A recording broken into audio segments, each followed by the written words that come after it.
ikki og'iz gapim bor, quloq solinglar.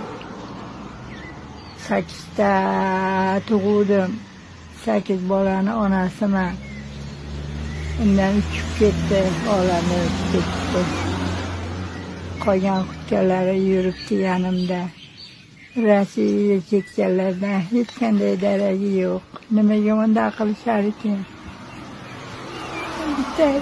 Bitta Rahim degan o'g'limni oldim-da.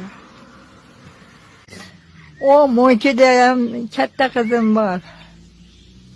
Ikkita o'stig'imda xabar olmaydi. Ikkita o'stig'imda.